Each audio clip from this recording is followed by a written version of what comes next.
अभी आपके सामने नीट 2022 का ये रेडॉक्स रिएक्शन केमिस्ट्री का ये क्वेश्चन जो कि ऑक्सीडेशन स्टेट के बहुत ही अच्छे कंसेप्ट को यूज़ करता है, जो कि आपके लिए जानना बहुत इंपॉर्टेंट है from competition point of view. तो आपका वीडियो तक लास्ट तक जरूर देखना है। तो हमसे पूछा गया incorrect statement from the following. पहला है lithium is the strongest reducing agent among all the alkaline metals. तो ये दोस्तों सही बात हो जाएगी, क्योंकि अगर आप इस टेबल में जाते हैं, ये जो आपकी स्टैंडर्ड पोटेंशियल की टेबल है, वो आपको पता है कि लिथियम इनमें बहुत नीचे आता है। तो इसमें अगर आप दोस्तों डाउन जाते हैं तो फिर आपका जो रिड्यूसिंग पावर जो है वो बढ़ती है। और यहाँ पर दोस्तों लिथियम जो है, आप यहाँ पर देख सकते हैं कि जो लिथियम है वो सबसे ज़्यादा आपका डाउन आता है, यानी कि उसकी आरपी जो है वो सबसे ज़्यादा स्ट्रांग होती है, यानी कि उसकी जो बाकी जो एल्कलाइन मेटल्स है जैसे कि आपका जो सोडियम है, पोटेशियम है, रुबिडियम, सीसियम है, उससे जो आरपी है उसकी स्ट्रांग आती है। तो ये आपका दोस्तों सही स्टेटमेंट हो। ये आपका आंसर नहीं हो सकता, क्योंकि आपसे इनकरेक्ट पूछा हुआ है। अगला है alkaline metals react with water to form their hydroxides. तो ये आप जानते हैं कि जो एल्कलाइन मेटल्स होते हैं जैसे NaOH, KOH जैसी हाइड्रोक्साइड्स बनाते हैं आपके सोडियम, लिथियम, सीजियम जैसे मेटल्स। तो फिर ये भी दोस्तों सही स्टेटमेंट है। इसके बाद दोस्तों आता है बहुत ही important, oxidization number of K in KO2 is +4।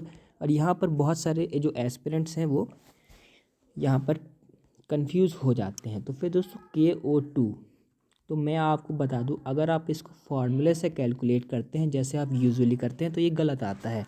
क्योंकि दोस्तों अगर आप KO2 में K को X मान लेते हैं और इसका ऑक्सीडेशन स्टेट -2 मान लेते हैं, तो X+2 into -2 is equal to net charge on the species. तो ये दोस्तों यहाँ पर इसका चार्ज 0 है, तो X आपका आता है +4।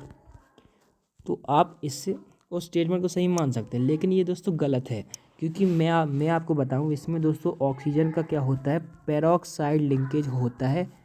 और यहाँ पर क्या हो जाता है, ऑक्सीजन का जो ऑक्सीडेशन स्टेट है वो -1 आ जाता है। क्योंकि आप देखिए इसका जो स्ट्रक्चर बन के आता है आपके सामने KO और O, तो ऐसा कुछ यहाँ पर ऑक्सीडेशन स्ट्रक्चर आपका बन के आता है। फिर यहाँ पर आप देखेंगे पोटेशियम के पास आता है +1 का चार्ज, और यहाँ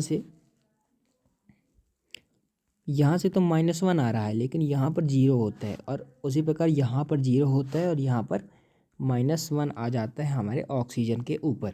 तो फिर यहाँ से आप देखिए जो ऑक्सीजन का जो ऑक्सीडेशन स्टेट है वो -1 यहाँ से है और 0 यहाँ से, तो -1 + 0 यानी कि -1 आता है। और दोस्तों यहाँ से आप पोटेशियम का ऑक्सीडेशन स्टेट निकाल सकते हैं। तो पोटेशियम का आपको दिख ही रहा है, तो -1 यहाँ से ऑक्सीजन ले गया, तो यहाँ पर +1 बचा और यहाँ से +1 बचा, तो यहाँ पर +2 आपका आता है। तो फिर ये आपका स्टेटमेंट है, +4 दिया हुआ है, तो ये दोस्तों आपका गलत हो जाएगा। तो ये आपका C ऑप्शन सही हो जाएगा। अब बचता है डी ऑप्शन, तो उसको भी हम देख ही लेते हैं। तो फिर डी ऑप्शन में हमसे कहा गया है the ionisation enthalpy of alkaline metal decreases from bottom in the group. तो दोस्तों आयनाइजेशन एंथैल्पी होती क्या है, जो दोस्तों आपकी आई ही होती है, वो होती है energy required to remove outermost electron, यानी कि एक इलेक्ट्रॉन को निकालने के लिए कितनी एनर्जी चाहिए। तो ये दोस्तों ऑब्वियस सी बात है कि जब आप इसमें नीचे जाते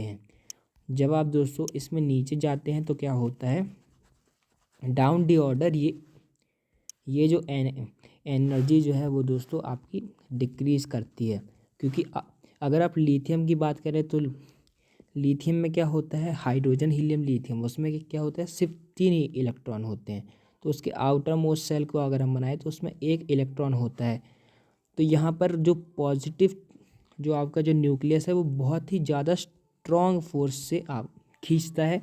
लेकिन आप अगर फ्रेंसियम की बात करें तो यहाँ पर इलेक्ट्रॉन ज़्यादा हो जाते हैं, तो यहाँ पर रिपल्सन भी ज़्यादा हो जाता है और भी कुछ कारण होते हैं, तो ये यहाँ पर दोस्तों घट जाती है, तो डाउन द ऑर्डर ये डिक्रीज़ करती है। तो ये भी स्टेटमेंट आपका सही है। तो इसका इनकरेक्ट स्टेटमेंट सिर्फ आपका तीसरा वाला ही है, तो आपका सी ऑप्शन सही हो जाएगा। अगर आपको कंसेप्ट अच्छा लगा हो तो हमारे चैनल को सब्सक्राइब जरूर कीजिएगा, कि हम इसमें फिजिक्स, केमिस्ट्री, बायोलॉजी के बहुत ही अच्छे कंसेप्ट आपके लिए लाते रहते हैं। Thanks for watching, keep learning.